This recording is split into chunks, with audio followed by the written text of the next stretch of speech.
Dan mereka kembangkan, ternyata berhasil mereka mengembangkan. Inilah era baru kehidupan modern. Mereka yang pegang itu. Ketika dunia Islam sudah semakin lemah dan melemah, puncaknya adalah keruntuhan Daulah Utsmaniyah. Dan sebelum Daulah Utsmaniyah di Eropa sudah masa pencerahan, Renaissance. Dan mereka sudah berhasil mengembangkan teknologi mereka. Ini disebut dengan era 1.0. Bismillah, Bismillah, Bismillah. Warahmatullahi wabarakatuh. Alhamdulillah. Nahmaduhu wa nusalli wa nusallimu ala rasulihil karim. Hamidan wa musalliyan wa musalliman.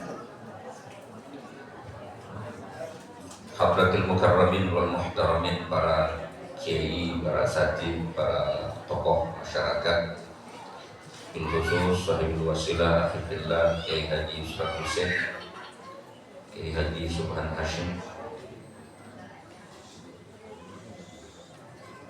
pengurus forum silaturahmi komunikasi dan silaturahmi Masjid Musholla Komplek Pertamina yang dipimpin oleh Kiai Haji Adat Sudrajat, PKM Sholat An-Nur Bapak Haji Supriyatno, Alhamdulillah Dr. Bukhari, dan seluruh pengurus Masjid Musholla yang tergabung dalam forum, serta seluruh jamaah hadirin hadirat yang mudah-mudahan kita semua senantiasa dirahmati dan diberkahi Allah Subhanahu wa Ta'ala. Bapak Ibu saudara sekalian, bersyukur kepada Allah Subhanahu wa Ta'ala kita dipertemukan dalam forum yang baik ini, dalam perkumpulan orang-orang ahli ibadah, insya Allah. Karena yang kumpul adalah orang-orang yang memang aktif di masjid dan di musholla. Dan jangan dikira kumpul yang sederhana semacam ini kecil, manfaatnya besar sekali. Efeknya juga luar biasa. Kalau ibarat HP itu, ini saat kita ngecas, kudu dicas terus Pak. Kalau enggak lobet, iman udah lobet itu urusannya. Karena daya tarik kehidupan dan pola kehidupan yang selalu berubah dan bergerak, dan daya tarik dunia yang seringkali menggoda, menyesatkan kita, membuat kita lalai. Dan pada prinsipnya tidak ada yang paling penting dalam kehidupan di dunia ini bagi kita semua dalam perspektif keimanan. Itu cuma dua sebenarnya. Satu, aspek ibadah kita kepada Allah. Yang kedua, aspek relasi kita dengan manusia. Hablum minallah dan hablum minannas. Yang sekarang ini, dua poin ini menjadi persoalan dalam hidup. Bagi orang yang mengamati perkembangan dan perubahan masa dari waktu-waktu, dari masa ke masa, ini terjadi pergeseran nilai. Iman kita itu, kalau bahasa orang kampung saya, ayeng-ayengan. Apa ayeng-ayengan? Ya begitu, naik turun. Kadang lagi bener, romannya kayak bener banget. Ini kalau ngaji begini nih kayak yang bener semua gitu. Kadang di luar pengajian, pola pikirnya udah beda lagi. Kalau di sini pola pikirnya tuh masih terbangun, targetnya jelas tuh surga gitu kan. Gitu. Kalau di luar udah nggak ngomongin surga lagi, lain. Apalagi dominasi kehidupan sekarang kan terkendali, jadi dikendalikan oleh pihak lain, sehingga keislaman kita itu kelihatan hari ini. Islam tuh ada di masjid, Islam ada di musholla, Islam ada di pesantren, Islam ada di madrasah. Tapi di pasar, di jalan, di kantor, nyaris Islam tuh hilang. Ini saya maksud dengan pergeseran, dan ini yang melemahkan kita kaum muslimin dalam percaturan global. Dulu umat Islam nggak banyak, sedikit, tapi mampu melumpuhkan dan meruntuhkan kekuatan besar. Tapi setelah umat Islam banyak hari ini, ya kata Nabi, antum kathirun walakinnakum gutha ka gutha'is sayl. Nanti di masa itu kata Nabi, jumlah umat Islam itu banyak, tapi banyaknya kamu tidak lebih bagaikan buyut di lautan. Kenapa? Kita tidak ajak memegang agama, tidak ajak betul, tidak istiqomah dengan prinsip agama kita. Ini kalau saya meminjam istilah orang Pandeglang nih, ini bahasa kerennya namanya the structure of existence. Bahasa Pandeglang atau bahasa mana? Kadang-kadang kita yang ustaz-ustaz ngaji kudu punya juga istilah-istilah begitu biar nggak kelihatan ketinggalan banget begitu. Padahal mah boleh ngapalin berapa lama.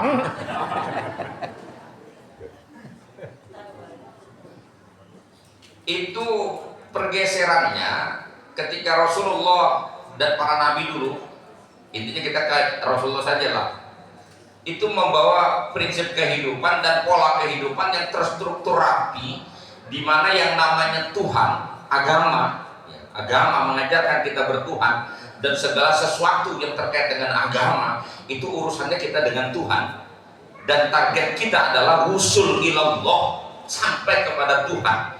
Ya istilahnya kita sederhanakan bahasanya, kita ingin mendapatkan ridho Tuhan sehingga kita akan ditempatkan di tempat yang Allah ridho, itu surga. Mau kan Bu?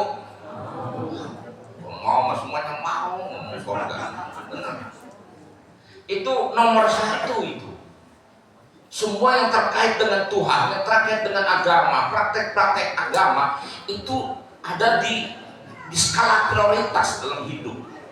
Sehingga kemudian di sana tercermin dari perilaku orang yang mengamalkan agama, berani berkorban apapun untuk mencapai itu.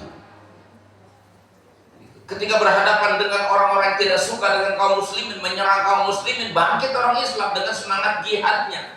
Yang dipertaruhkan bukan lagi cuma sekedar mengorbankan waktu, tenaga, pikiran, harta, nyawa sudah taruhannya, siap. Karena yang ditarget jelas, yaitu Allah, ridho Allah. Baru prioritas yang kedua, manusia.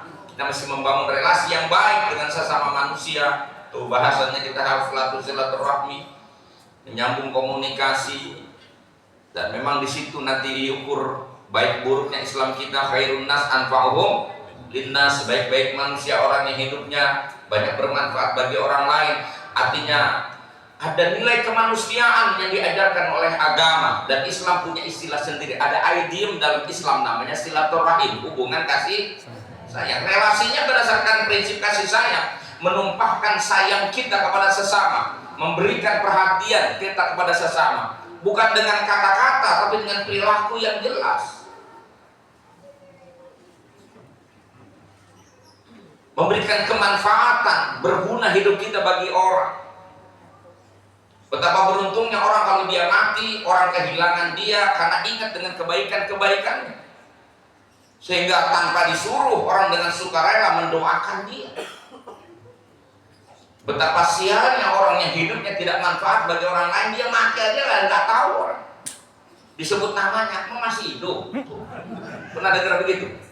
Saking kagak ada peranannya. Dekat rumah si Anu masih hidup dia. Allah yang lebih apes lah. Kan saking jahatnya sama orang, begitu dia mati orang syukuran. Boro-boro mati didoain orang, masih hidup aja disumpahin mati sama tetangganya. Karena saking tidak berguna, bahkan dia mengganggu. Ibnu Hajar al-Asqalani sampaikan khaslatani la syai'a afdal minhuma al-imanu billah wa naf'al muslimin. Dua perkara, tidak ada perkara apapun yang lebih utama diberikan dua hal ini. Yang pertama adalah iman kepada Allah, yang kedua memberikan kemanfaatan kepada manusia. Wa haslatani la syai'a akhbathu minhuma asyirku billah wa dzurru lil muslimin. Dua perkara yang tidak ada apapun lebih buruk dibandingkan dua perkara itu, yaitu kemusyrikan, dan mengganggu sesama. Poin nomor 2 bicara Tuhan, bicara manusia. Yang ketiga baru karya manusia. Ini manusia berkarya dan karyanya digunakan bermanfaat untuk apa? Menopang kehidupan, membawa kemaslahatan. Bahkan yang paling tertinggi adalah digunakan sepenuhnya untuk mengabdi kepada Allah Subhanahu wa Ta'ala. Baru yang ketiga, alam keempat, alam semesta, kelimpahan yang Allah beri ini sepenuhnya kita gunakan sebagai sarana menuju kepada Allah. Ini yang kemudian membuat Islam mampu mengalahkan seluruh kekuatan apapun di dunia ini. Sampai perang salib 200 tahun Pak, kurang lebih perang salib itu dalam beberapa angkatan. Semua kekuatan yang ada di Eropa turun menyerbu kaum muslimin. Simbolnya adalah ingin penguasaan Baitul Maqdis. Gagal mereka. Akhirnya para pemikir itu berpikir apa sesungguhnya amunisi terkuat kaum muslimin sehingga dengan kekuatan dan cara pun nggak bisa ditundukkan kaum muslimin itu. Mereka pelajari itu. Dan dari perang salib yang mereka kalah dan tidak berhasil agendanya, mereka pulang tidak dengan tangan kosong, tapi mereka pulang dengan oleh-oleh yang sangat berharga. Mereka baca ini semua dan mereka terapkan di negeri mereka. Cuma saat diterapkan dia nggak bisa bawa Islam karena di sana tidak ada agama lain. Tapi pada kenyataannya berbenturan sehingga ada konflik antara kaum rohaniawan, kaum agamawan dengan kaum intelektual. Itulah yang kemudian kita tercatat dalam sejarah seorang ilmuwan populer, Galileo Galilei, dihukum oleh pihak gereja. Tapi ini tidak bisa terbendung intelektual manusia. Sebagaimana di Islam itu intelektual berkembang dan mereka kembangkan, ternyata berhasil mereka mengembangkan. Inilah era baru kehidupan modern. Mereka yang pegang itu. Ketika dunia Islam sudah semakin lemah dan melemah, puncaknya adalah keruntuhan Daulah Utsmaniyah, dan sebelum Daulah Utsmaniyah di Eropa sudah masa pencerahan, Renaissance, dan mereka sudah berhasil mengembangkan teknologi mereka. Ini disebut dengan era 1.0. Mama tahunya 3G. Itu ada urutannya tuh, 1.0, 2.0, 3.0, 4.0, sekarang 5.0. Itu semua ditandai dengan perubahan era kehidupan. Dan karena memang doktrin agama tidak nyambung dengan ide-ide intelektualitas, akhirnya di sana berkembang paham sekuler namanya, memisahkan agama dari ruang publik. Dikaplinglah agama itu kemudian, tapi yang berkembang itu tidak terbendung, itu namanya kekuatan intelektual manusia berkembang terus. Mereka mampu mengembangkan teknologi dari mulai mesin industri, mesin uap dan sebagainya. Dan dari situ dimulai era penjajahan. Masuk 2.0, ditemukannya listrik, sampai kemudian ditemukannya komputer. 3.0, ditemukannya internet. 4.0, ditemukannya digital. Dan sekarang 5.0. Nah, pola kehidupan ini berubah. Agama tidak lagi menjadi penting. Bahkan penggagas sekularisme di Eropa itu, salah satu tokohnya itu yang nama Nietzsche itu mengatakan God is dead, Tuhan sudah mati. Makanya kita nggak khawatir Pak, serbuan dari dunia Barat, mas santai aja Pak. Itu gereja udah nggak laku, Tuhan dianggap udah wilayah privat. Nggak penting, umat Islam dapat beli tuh gereja, dibeli mau umat Islam di Jerman, di mana dibeli kaum muslim ini, Inggris, Prancis, oh tenang. Jadi beli orang kan yang masuk. Ini kan alhamdulillah kamu sholat aja penuh segini. Mana aki-aki mulu. Aki-akinya mati siapa yang ngisi nih?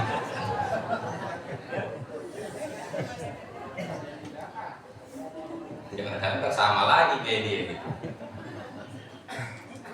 Nah ini saya bilang tadi berubah, struktur kehidupan berubah, karya manusia sekarang itu menempati urutan pertama. Betapa hidup manusia hari ini sangat bergantung kepada teknologi. Ngaku atau nggak ngaku Pak, hari ini hidup kita tuh selalu betul-betul mengandalkan itu. Ibu-ibu masak itu sekarang kalau listrik mati kelimpungan. Betul? Gak masak tuh bini. Mandi juga kagak kalau mesti putus. Gimana? Airnya nggak keluar. Dan yang paling nyata sekarang tuh HP tuh. Itu HP udah kayak Tuhan hari ini. Nih. Orang lebih repot kehilangan ketinggalan HP daripada ketinggalan bini. Hai coba. Bini ketinggalan lagi kondangan, kita terus pulang. Coba HP mah balik. Pokoknya sekarang nggak pegang HP, mati gaya kita. Mati gaya, orang pada main HP semua, kita melotot sendiri ya. Gak ada temen. Betul. Ini juga mempengaruhi pola silaturahmi, itu terpengaruhi juga. Sekarang orang dekat. Tapi yang ini ngobrol sama orang di mana? Ini ngobrol di mana? Kagak nyambung, cengar-cengir doang. Betul. Kongkoh berlima, emang semuanya terlibat tuh 5 orang? Kagak pak. Dekat fisiknya, jauh hati dan pikirannya hari ini. Terhalang oleh teknologi. Tuhan di mana? Kalau konsep barat sudah hilang. Ya nggak penting. Di Islam kita masih penting. Cuman itu tadi ada unsur-unsur penduaan agama kadang tidak ditaruh di poin awal, di poin utama, tidak jadi tujuan hidup kita ini. Tapi kesenangan dunia lah. Segala sesuatu kita gunakan hanya untuk meraih ambisi-ambisi duniawi kita. Itu yang bergeser nilainya. Maka ini harus menjadi perhatian serius bagi kita. Menapaki makna iman yang disebut iman istiqomah itu yang model mana? Jangan kita menghadirkan Tuhan hanya pada masa-masa tertentu. Kita kan hari ini Tuhan tuh hadir kalau kita lagi kepepet. Tuhan ada waktu kita punya hajat. Tuhan ada saat kita lagi bangkrut. Coba lagi jaya, jarang orangnya pak. Tuh udah bangkrut, udah susah baru teriak ya Allah. Tolong ya Allah hambamu ini. Dan susah aku hambamu. Dan senang aja, jengger aja sendiri. Gak mau tunduk aja, nggak mau sama Allah dia. Demi apa? Targetnya dunia saja. Otaknya hanya mikirin dunia. Dari hari ke hari itu otak disibukkan hanya urusan, hatinya penuh dengan urusan dunia. Maka tauhid yang benar itu apa? Keluarkan seluruh apapun di dalam hati kita. Keluarkan semua kebesaran-kebesaran makhluk, termasuk kita anggap duit itu penting, jabatan itu penting. Keluarkan dari hati kita, masukkan satu-satunya yang paling bernilai. Apa? Iman kepada Allah. Baru kalau begitu nggak bisa digoyahkan. Kalau udah kayak begitu ntar mati itu insya Allah didampingin malaikat itu. Oh, ayatnya begitu. Innal ladzina qalu rabbunallahu tsumma istaqamu tatanazzalu alaihimul malaikah alla takhafu wa la tahzanu wa abshiru bil jannati allati kuntum tu'adun. Sesungguhnya orang-orang yang mengatakan Tuhan kami adalah Allah, lalu dia istiqomah dengan prinsip itu, maka saat kematiannya Allah turunkan malaikat untuk mendampingi dirinya, dan malaikat itu sambil mengabarkan kepada dia, bergembiralah kamu dengan surga yang Allah janjikan. Begitu. Dan itu saat-saat genting nanti. Ini belum genting-genting amat pak, ntar saat Israel nyampe itu genting, karena setan akan kelahkan seluruh pasukannya. Ini yang begini mah setannya setan perumputan doang kirim. Dan kadang-kadang model kayak bapak ibu doang nggak digodain lagi sama setan. Namun udah rajin ngaji nggak digodain sama setan. Setan tahu bakal orang pada demen ngaji, ini nggak digodain, nggak dilarang. Ayo udah berangkat. Cuma ntar di tengah jalan atau di tempat pengajian atau pulang setan bilangin, emang lu doang yang paling bener, emang lu doang yang paling soal. Lihat tuh orang kampung aja jarang yang rajin ngaji kayak lu doang paling bagus. Muncul-munculnya dia rusak lagi iman. Nanti saat mati lebih seperti itu, semua setan tuh ngumpul dan dia hadir dalam wujud orang-orang yang kita kenal dan orang-orang yang kita cintai, orang-orang yang kita hormati. Bukan setan yang matanya melotot, giginya hobinya bertarik, bukan. Nanti dia hadir dalam wujud bapak ibu kita, hadir sebagai guru kita, orang yang kita cintai, orang yang kita percayai, wujudnya hadir depan kita dan membisikkan kata-kata untuk kita segera mengingkari Tuhan, murtad dari Islam. Jangan kau ikuti, itu jalan yang salah. Bapakmu udah ngalamin, nih aku gurumu sudah ngalamin. Tinggalkan Islammu, tinggalkan keyakinanmu. Itu setan membisikkan di saat kita tidak berdaya saat itu. Itu saat kritis, dan saat itu orang-orang yang punya iman yang istiqomah, Allah turunkan malaikat untuk mendampingi kita. Aman gak kira-kira? Ya, kalau sekarang Tuhannya hilang-hilangan bagaimana? Itu urutan pertama, itu nggak boleh kita kalah. Jadi kita pentingnya ngaji, pentingnya hadir senantiasa ke masjid, ke musola, kumpul dengan orang baik. Itu poinnya di situ. Karena tetap itu menjadi tujuan utama hidup kita. Karena bicara dunia dan seluruh kesenangan dunia ini semua penuh dengan tipu daya. Yakin nggak? Yakin. Tapi ketipu nggak kita? Udah dibilangin dunia tipu daya, tapi demen mah ketipu.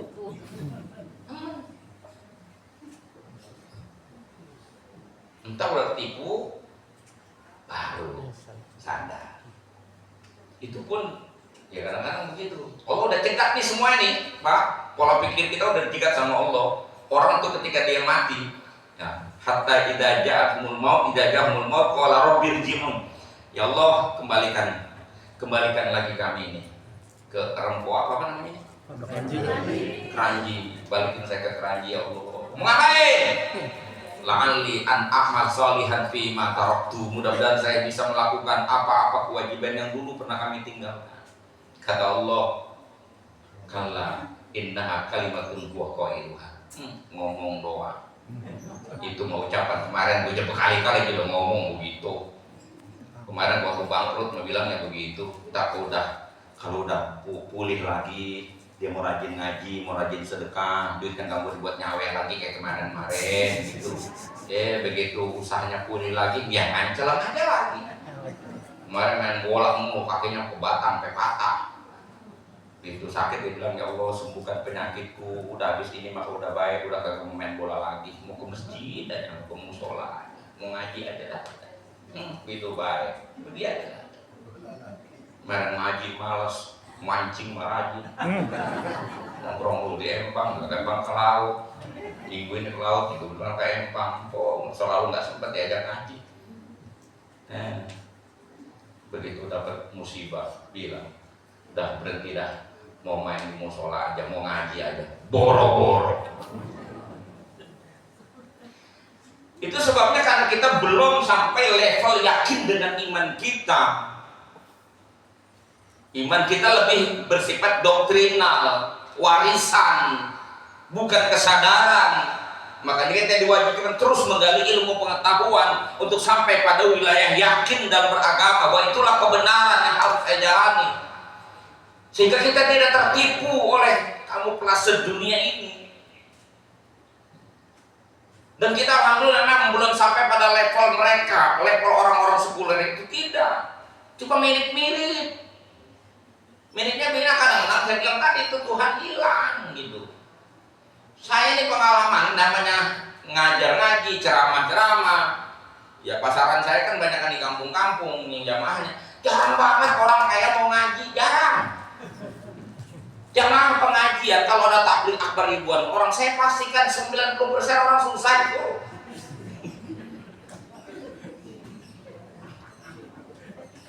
Makanya kalau di sini nih orang-orang kaya pada ngaji begini, saya punya jempol cuma 2 nih. Saya angkat dua-duanya jempol saya orang sini, top. Amin. Kalau orang susah mulu ya, orang susah mau kemana? Mau kemana duitnya kagak ada. Udah, paling enak ya ngaji udah. Ada snacknya gratis. Sambil dengerin Ustaz ngomong gitu. Ya bapak punya duit, dapat gusuran tanah sepetak aja gue hilang petang hidungnya. Tipu daya dunia. Begitu modelnya. Sehingga lemah kita dengan tipu daya dunia. Iman kita padanya tergusur juga. Makanya banyak orang yang kemudian keluar dari Islam, ya, murtad bahasa agamanya, atau tidak sampai level murtad. Tapi itu tadi, agama tidak lagi penting. Yang penting hanya urusan dunia saja. Prinsip hidupnya sudah bergeser. Apa bahasannya? Emang berislam kudu ngaji mulu, ibadah mulu, kan kita butuh duit. Ibadah juga butuh duit. Mau musola kan pakai duit, dengan masjid pakai duit. Maka kita butuh nyari duit. Iya benar. Nggak ada yang mengingkari. Kalau ente cari uang, cari dunia untuk ibadah, itu benar. Tapi apa nyatanya kayak begitu? Kan belum tentu juga. Wong nyatanya aja gara-gara nyari duit itu kagak sembahyang sih. Ada nggak? Kalau ente nyari duit, nyari nafkah, niatnya dari rumah untuk ibadah dan menjalankan kewajiban yang Allah bebankan sebagai seorang suami menafkahi anak dan istri, kan ibadah itu niatnya. Kita niat ibadah, betul kalau niatnya buat ibadah. Berangkatmu dari rumah sampai kau pulang, tetesan keringatmu sederajat dengan darah yang dialirkan di jalan Allah. Lelahmu pulang sampai di rumah menggugurkan segala dosa-dosamu. Dan perjuanganmu sama dengan orang berjuang di jalan Allah. Kalau itu niatnya.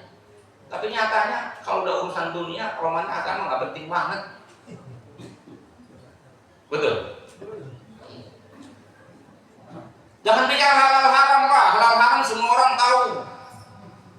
Jangan tanya itu namanya bohong itu, nipu. Jangan tanya ustaz. Tanya tukang tipunya. Halal apa haram? Tahu. Jangan tanya yang namanya melacur itu hukumnya haram apa enggak. Jangan tanya ustazah, jangan. Tanya jablainya. Tahu. Tapi tipu daya dunia dan godaan setan yang zayyana lahum syaitan wa a'malakum itu telah membuat kita seolah-olah kita melakukan kebenaran, padahal itu sebuah kesalahan. Dan tauhid itu juga bergeser tadi yang saya bilang. Itu saya mau terangkan di sini. Ini karena tauhid kita bergeser. Nih saya jadi orang kaya. Kenapa saya kaya? Karena saya rajin kerja. Kenapa saya banyak uang? Karena saya pintar, sekolah saya tinggi. Kenapa saya banyak uang? Karena hidup saya luas. Karena saya dulu waktu kerja nggak kenal waktu, ngeluh, ngaji mulu, bayang mulu, jadi susah lu. Kan ngaco. Emang dia pikir itu kalau dalam bahasa iman nggak ada bu orang kaya karena pintar, orang kaya karena rajin, orang kaya karena kerja, nggak ada jaminan. Siapa yang jamin? Kunci sukses adalah rajin kerja. Emang kita pikir orangnya gagal kagak rajin. Saya sukses kaya karena saya rajin usaha. Emang kita pikir orang miskin kagak rajin loh. Rajin-rajin banget, saking rajinnya sampai nggak sempat sembahyang. Rajin, masih rajin mah. Emang uratnya bengkok. Pinter, kalau saya pinter, sekolah saya tinggi, maka saya jadi pejabat, jadi orang kaya. Nggak kudu-kudu, nggak semua orang pinter kaya. Tangga saya sarjana, ngontrak, kerjanya serabutan, lebih apes lagi ngontraknya di rumah orang yang kagak sekolah. Ente mau bantah apa coba? Makanya orang Arab bilang laukanatil arzaqu tajri alal hijab halakna idan min jahlihin al bahaim. Kalau rezeki itu berdasarkan akal, maka binatang akan binasa karena binatang nggak punya akal. Nyatanya kambing, kebo, ayam pada gemuk-gemuk, nggak pada sekolah.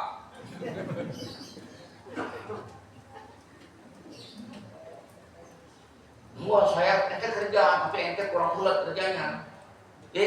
Kalau ulet itu menjamin ente bakal berhasil, Madura akan jadi paling kaya. Kenapa? Nyari duitnya 25 jam sehari. Kalau nggak duduk. Apa dulu?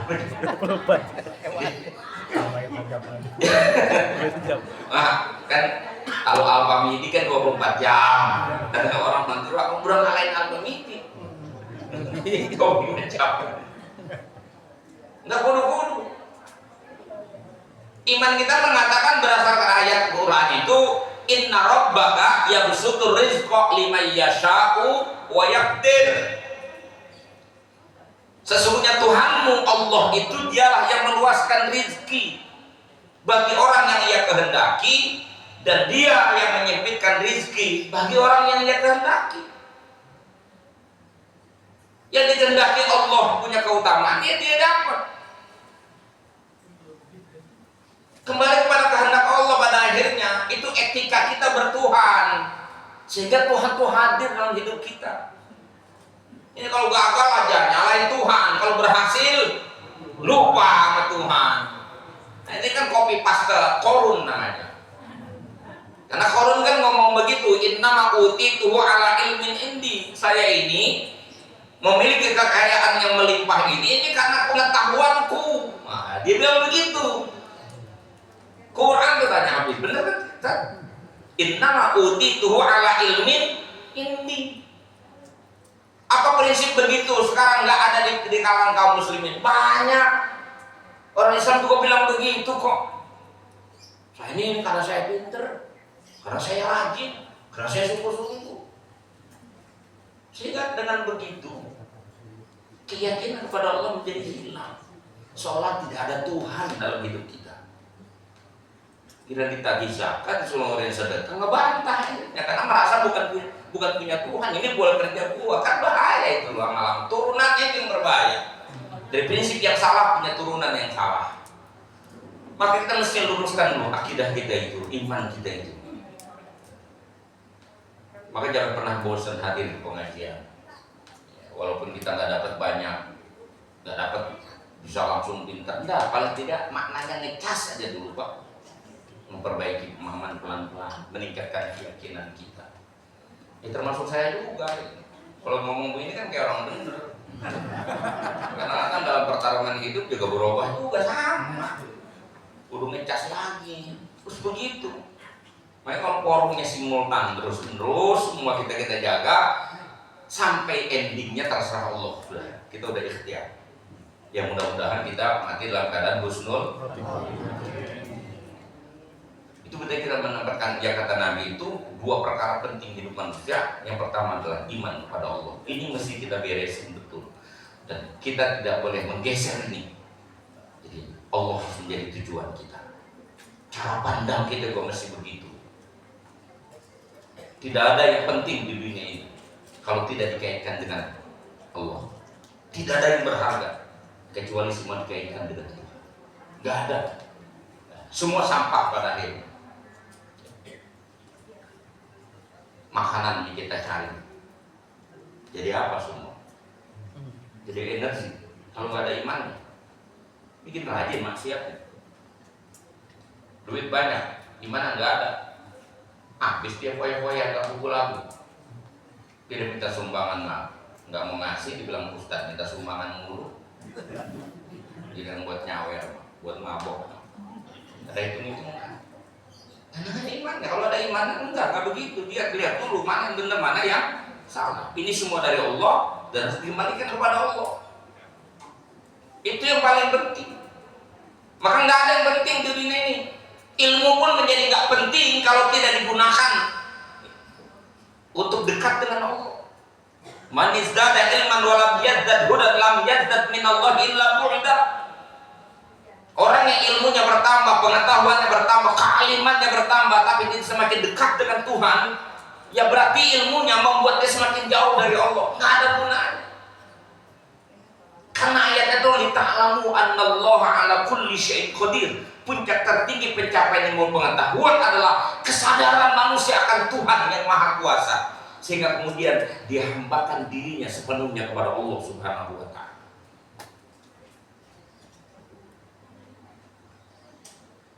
Saya ngomong kayak orang serius ini.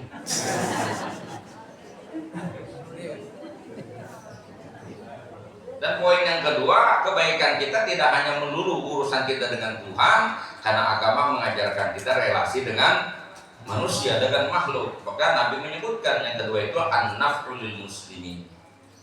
Hidup ini harus memberikan dampak positif bagi orang lain. Kenapa saya menerjemahkan dengan orang lain? Tidak, dalam bahasanya teksnya kan muslim. Itu adalah dalam kitab Al-Adabun Nabawi disebutkan tidak melulu hanya muslim saja sebenarnya, karena misi kehidupan manusia ini, umat Islam ini, agama yang kita peluk ini karakternya rahmatan lil alamin. Jadi kebaikan kita pun harus dirasakan bukan hanya sesama muslim, tapi siapapun kita jumpai. Agama kita rahmatan lil alamin, kita pun hadir sebagai sosok manusia yang bisa memberikan kebaikan buat seluruh alam. Dan relasi kita dasarnya itu tadi. Bahasa silaturahmi gak main-main tuh. Hubungan kasih sayang. Islam yang punya itu kalimatnya. Hubungan kasih sayang. Dasarnya karena kasih sayang, bukan kepentingan. Kalau hubungan berdasarkan kepentingan itu rapuh.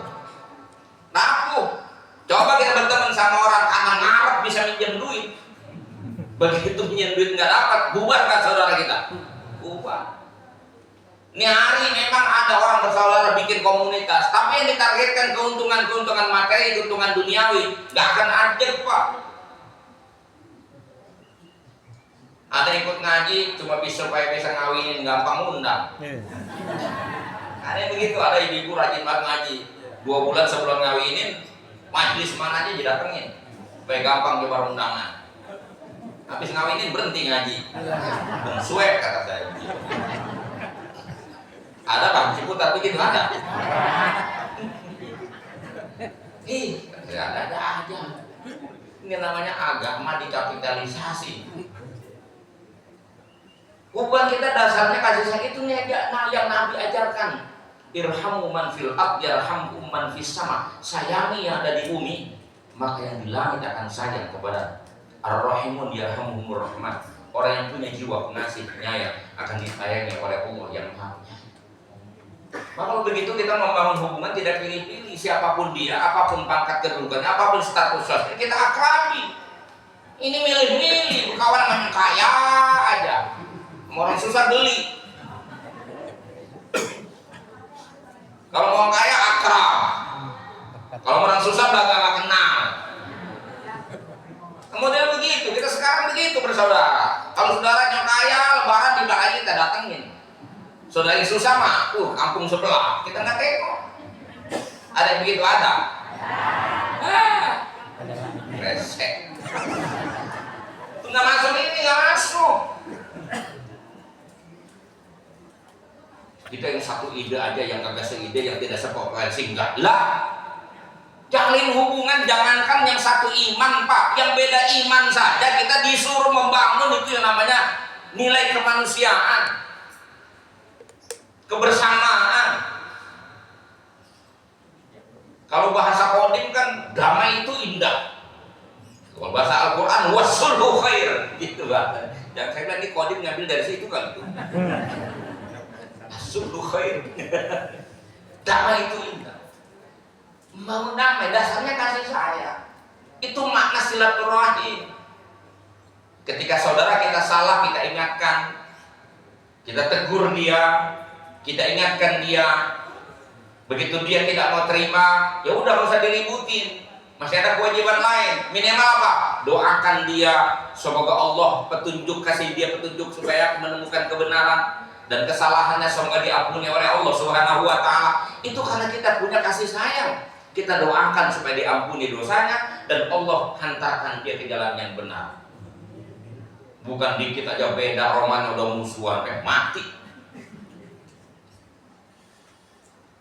Nggak ada kewajiban kita memusuhi orang.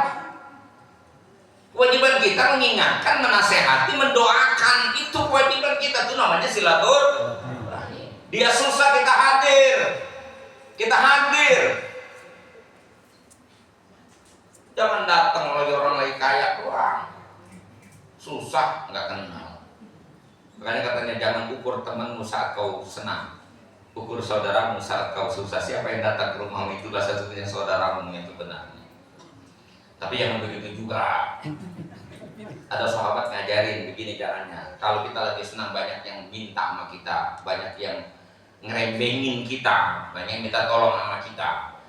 Ya anggap saja itu Allah kasih kemudahan kita menyalurkan infak kita buat orang-orang yang membutuhkan. Tapi begitu kita susah nggak ada yang datang, bersyukur juga sama Allah. Kenapa? Mereka tahu kita nggak bisa bantu dia. Alhamdulillah dia nggak datang. Begitu. Coba kalau lagi susah tamu berjejer di rumah kita kan nggak puyeng. Yang orang ngadu, yang ini ngadu. kita sendiri lagi susah. Nanti kita gentak orang, lu doang, gua juga doang. Ngomel kita, makanya dia datang, alhamdulillah, berarti dia tahu saya nggak bisa bantu, alhamdulillah. Itu menonyol entar. Yang buat susah nggak ada yang nongol, entar kalau gua kaya, gua lihat. Lu nangis darah dulu, gua bantu. Udah tahu orang model lu kelirnya. Gue begitu. Sedikit aja konflik jadi musuh. Mana kasih sayang kita? Ini besok nih mobil kadak nih, hati-hati. Udah biasa aja bukan duniawi kayak begitu.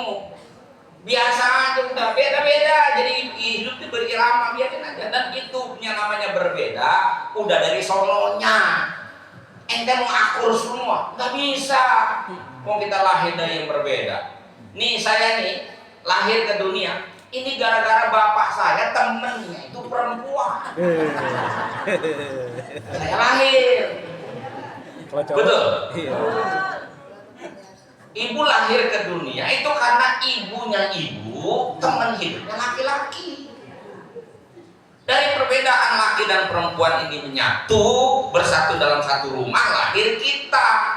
Maka begitu kita udah gede, udah sadar, udah punya otak, udah punya pikiran, bangun untuk kesadaran bahwa kita memang lahir dari yang berbeda. Jadi kalau menimbulkan perbedaan, tidak mesti silaturahmi kita putus, tidak mesti. Walaupun kita berbeda.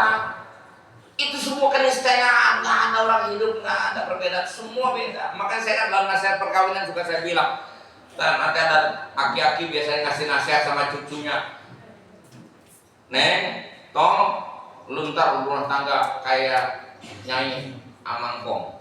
Ngapa emang? Nyai Amangkong nggak pernah ribut. Bohong tuh aki, bohong. Nggak ada orang nggak pernah ribut, pasti ada ributnya. Mau ngapain deh? Jadi kalau semua perbedaan menjadi permusuhan, di mana kasih sayang kita?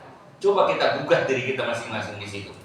Teruji justru kita punya kasih sayang ketika kita berbeda, kita tidak mengembangkan permusuhan, tapi menghadirkan kebaikan. Minimal lewat doa. Keren. Makanya sekali-kali tiru Nabi.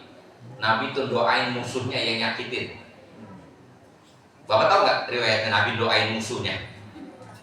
Bu, Nabi doain Allahumma hadi qaumi fa innahum la ya'lamun. Itu doa Nabi.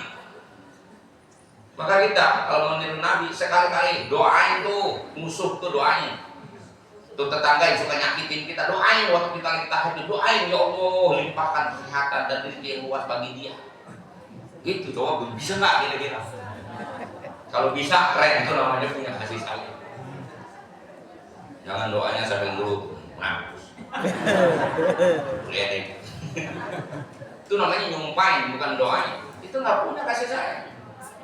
Jadi memakna silaturahmi bukan kita cuma bicara secara verbal, kita dikit dulu silaturahmi itu faktanya kayak apa.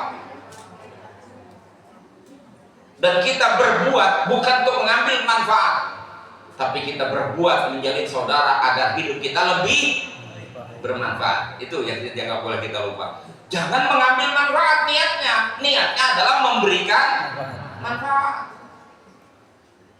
Maka kalau begitu relasi antara orang kaya miskin udah gak ada bedanya, sunnah sama saja.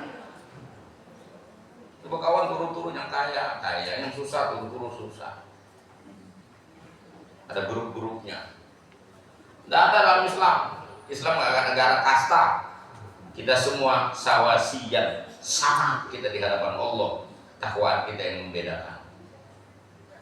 Kalau prinsip itu kita pakai dalam berukhuwah, insya Allah utuh persaudara kita.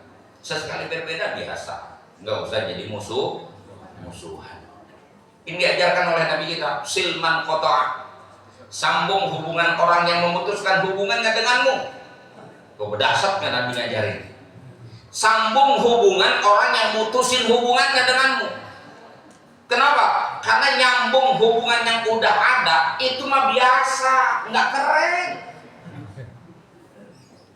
Datengin orang yang udah datang ke rumah kita, namanya membalas kebaikan dia, saling kunjung, itu normal.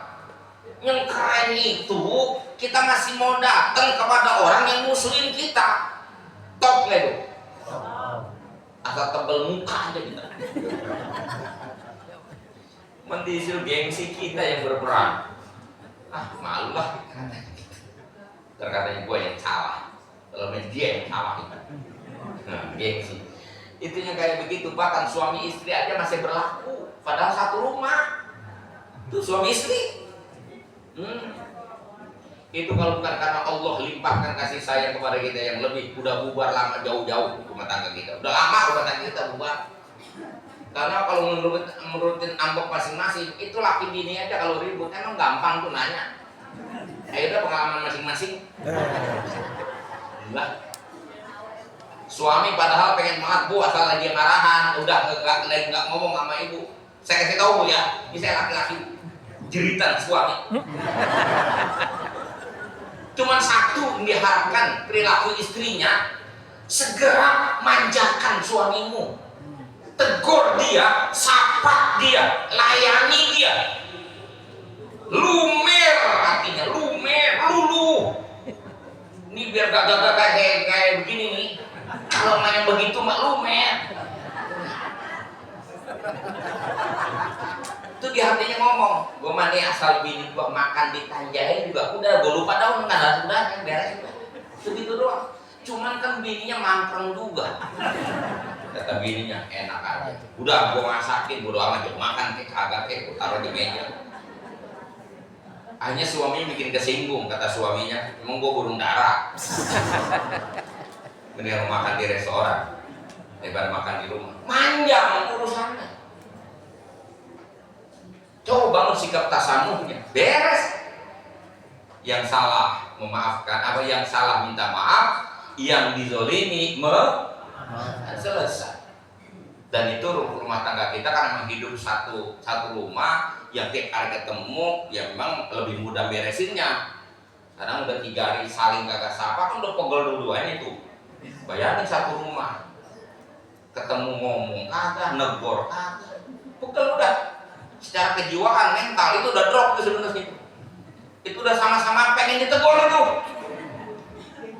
Akhirnya yang karena serumah nggak sengaja pas kita masuk kamar mandi dia keluar tuh, bini kita keluar. Kita nggak tahu kalau di dalamnya itu dia. Dia keluar dan buka pintu dia keluar. Kita masuk, nyenggol di pundak, nyengir selesai. Nyengirnya itu mukodimah itu entry point. Itu lebih mudah memang kalau di rumah tangga, tapi kalau di masyarakat caranya gimana? Nih forum-forum kayak gini nih menjadi forum penyatu nih. Ini pentingnya tuh. Yang selama ini marahan berbeda, kita ketemu dalam satu majelis, insya Allah. Ketemu. Udah, maafin ya kemarin ya. Iya, coba kalau nggak ketemu lebaran monyet. Ya. Kata dia, musuh gua nih. Susah ngapainnya. Kudu punya jiwa besar. Maka kata Nabi, silman khata'. Yang kedua, waqfu amman zalam. Maafkan orang yang berbuat zalim kepadamu. Enggak ada judul namanya dendam dalam Islam. Orang yang pantas dendam itu Nabi Muhammad kalau dia mau. Orang yang pantas dendam itu Bilal bin Rabah yang disiksa habis-habisan. Cuma mati doang yang belum Bilal disiksa. Tapi tahukah Bilal nggak punya dendam sama sekali. Bilal itu setiap kali dia selesai azan diiringi doa, di antara doanya adalah Allahumma hdi Quraisyan wa ati bihim. Ya Allah, berikan hidayah kepada orang-orang Quraisy itu yang dulu nyiksa saya, nyakitin saya. Dia gak ngerti Islam ya Allah, hantarkan hidayah kepada mereka ya Allah. Tuh, coba lihat. Itu yang Nabi ajarin. Makanya kita jadi guru ngaji, jadi rusak anak-anak yang emang kudu lapang dada juga ngadepin murid. Lagi ceramah begini tinggal pulang kan sakit hati. Kita kan kudu punya rasa, oh iya dia lagi banyak punya keperluan mendesak, kalau enggak juga pasti dia duduk di sini kan begitu. Kalau enggak begitu Pak, ada sakit hati. Ngajar ngaji kita mah dari mana-mana jauh mikirin, taruh jamaah udah kumpul kita nggak datang bagaimana rasanya? Gimana nggak enak?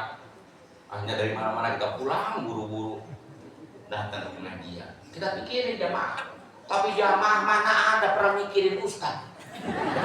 Model begini. Nggak pernah mikirin Ustaz, dia pre-pre aja, nggak ada beban sekali. Kali mikirin gimana ya ntar Ustaz kalau kita datang nggak ada jamaahnya. Pernah mikir begitu? Kagak.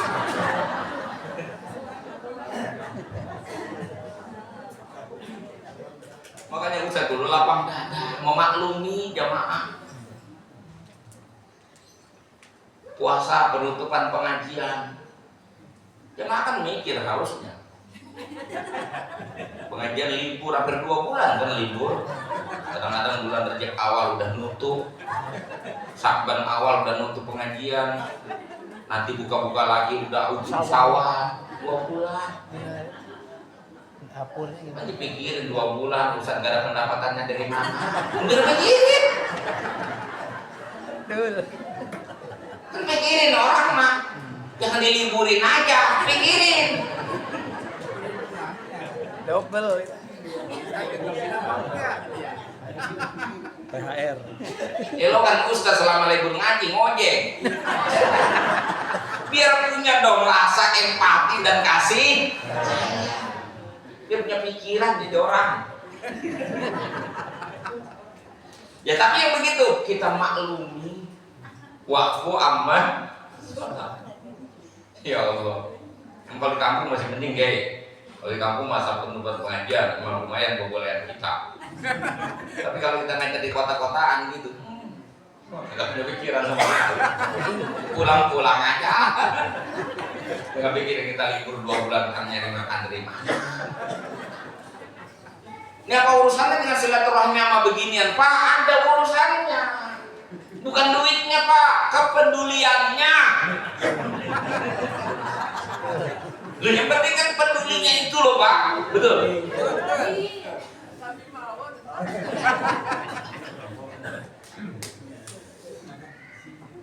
Dan yang terakhir, wa'ti amman harama, memberilah kamu kepada orang yang tidak suka memberi.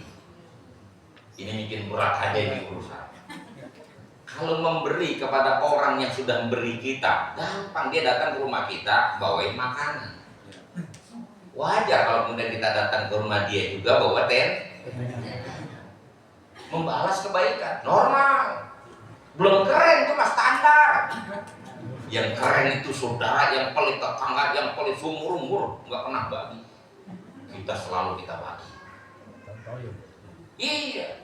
Al-insan abdul ihsan, al-insan abidul ihsan. Manusia itu tunduk dengan kebaikan. Lama-lama menjadi baik. Itu cara Nabi ngajarin kita merawat cinta kasih. Bukan immaatan, bukan menjadi orang yang reaktif. In ahsanu, in ahsantum ahsantum. Kalau kamu baik, aku baik. Wa in asatum asatu. Lu brengsek, gua bisa lebih brengsek dari lu. Tak begitu kata Nabi, la takun immaatan. Wala taqulu in ahsantum ahsantum wa in asatum asatu. Jangan kau bilang kalau kau baik, aku baik sama kamu. Kau sopan, aku segan. Itu bahasa Islam. Kalau kamu brengsek, aku bisa lebih brengsek dari kamu. Bukan begitu. Tapi katakan walakin qulu in ahsantum ahsantu wa in asatum ahsantu. Katakanlah jika kau baik, aku akan berusaha lebih baik. Dan apabila kau melakukan keburukan kepadaku, aku akan terus berusaha melakukan kebaikan kepadamu. Menyala, Pak, kalau begitu, saudara-saudara kita. Keren, keren. Cuma lagi-lagi itu adanya di pengajian. Nah, baru akan menjadi istiqomah kalau itu kita praktekkan. Menjadi amaliyah, menjadi kebiasaan, menjadi perilaku. Ya, itu buah dari makna kita beragama. Baik di dunia kita akan baik di akhirat. Mulia di dunia kita mulia di akhirat. Selamat di dunia kita selamat di akhirat. Bahagia dunia, bahagia di akhirat. Jelas? Paham? Paham. Jelas paham. Terima kasih. Wassalamualaikum warahmatullahi wabarakatuh. Allah Karim, Karim, Karim, Rahman Rahim. رحيم